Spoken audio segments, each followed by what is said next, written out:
आज आपण खमंग आणि कुरकुरीत अशी चकली बनवणार आहोत। तर त्यासाठी मी 1 वाटी इथे तांदळाचं पीठ घेतलेलं आहे, पोहे घेतलेले आहे छोटी वाटी, ओवा, काळे तीळ, सफेद तीळ आणि बेसनचं पीठ घेतलेलं आहे 1 छोटी वाटी। इथं मी गॅस चालू केलेला आहे आणि कढई ठेवलेली आहे, त्यामध्ये पोहे घातले आणि पोहे हलकेसे आपल्याला गरम करून घ्यायचे आहेत।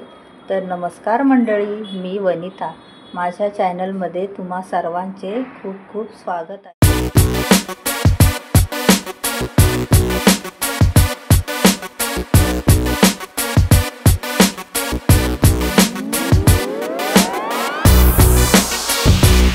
पोहे इथे भाजून घेतलेले आहे आणि मिक्सरला मी बारीक करून घेते।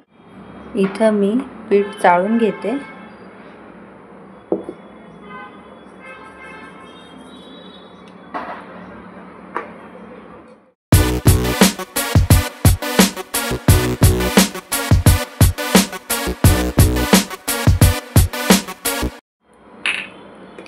बेसन पीठ सुद्धा चाळून घ्यायचं।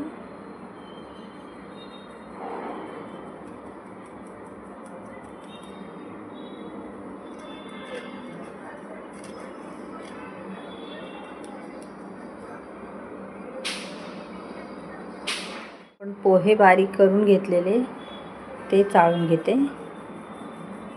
आता यामध्ये ओवा घालायचा, तीळ, सफेद तीळ, 1 चमचा मी जिरेपूड घेतलेली आहे आणि ती सुद्धा यामध्ये घालायची।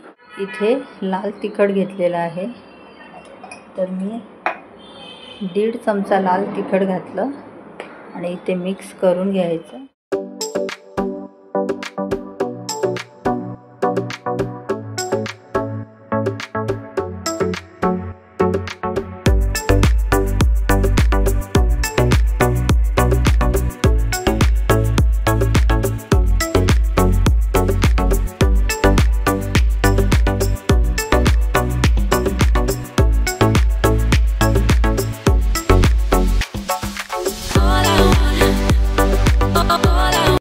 थोडीशी हळद घालते, मिक्स करून घ्यायचं। सर्व जिन्नस मिक्स झाले पाहिजे यामध्ये।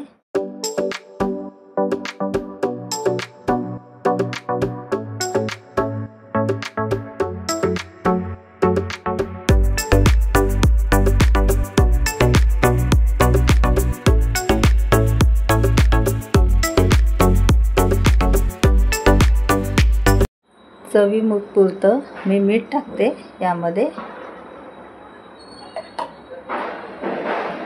छान असं मिक्स करून घ्यायचं सर्व।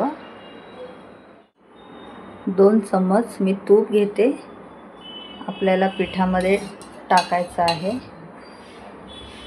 तर हे 2 चमचे तूप छान असं कडकडीत गरम करून घ्यायचं आहे। तूप इथे गरम झालेलं आहे आणि मी आता यामध्ये टाकते पिठामध्ये आणि मिक्स करून घ्यायचं सर्व। 1.5 वाटी मी पाणी घेतलेलं आहे, तर आता मी गॅसवर गरम करून घेते पाणी। तूप इथे छान असं पिठाला आपण चोळून घ्यायचं।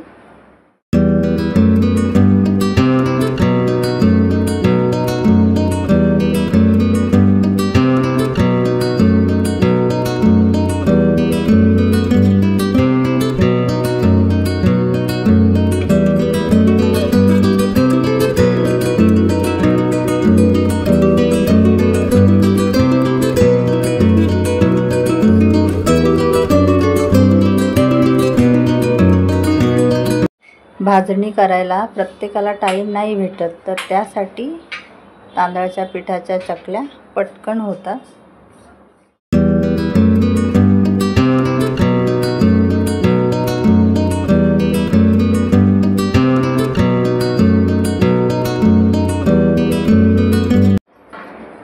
इथे मी गरम पाणी घातलेलं आहे पिठामध्ये, तर थोडंसं कोमट झाल्यानंतर छान असं पीठ मळून घ्यायचं। इथे पीठ कोमट झालेलं आहे, तर आता मी मळून घेते।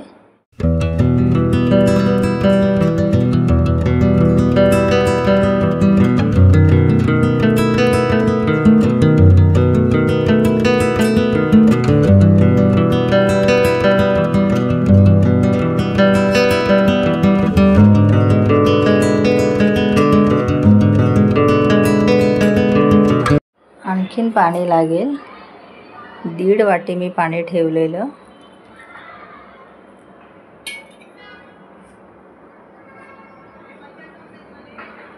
पीठ मळून आपलं तयार झालेलं आहे. तरी घट्टच असं पीठ मळलेलं आहे. मला परातीत पीठ मळायला जमत नाही म्हणून मी याच्यामध्ये घेतलं. तर छान असं पीठ आपलं मळून झालेलं आहे. इथं मी चकलीचा साचा घेतलेला आहे. तर आता या साच्यामध्ये आपण पीठ भरूया.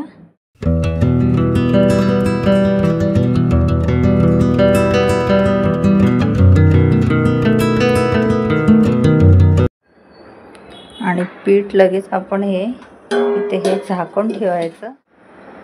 या प्लेटवर मी चकल्या पाडून घेते.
या चम्मचनेच असं तेलात सोडायचं चकल्या.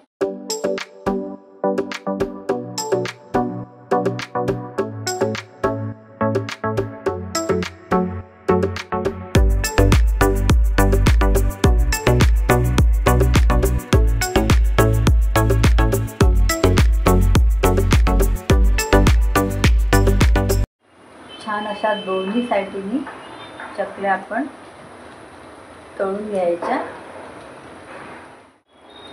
इथं आपल्या चकल्या तळून झालेल्या आहेत. तर मी काढून घेते.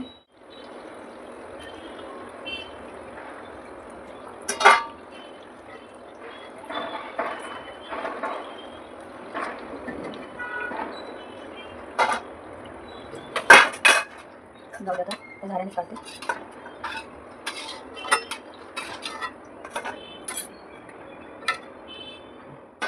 या बाकीच्या पण चकल्या आपण तळून घ्यायच्या.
मस्त अशी खमंग कुरकुरीत चकली आपली तयार आहे. इथं आपल्या बिना भाजणीच्या कुरकुरीत अशा खमंग चकल्या तयार झाल्या आहेत. माझी रेसिपी आवडली असेल तर लाईक, शेअर आणि पटकन सबस्क्राईब.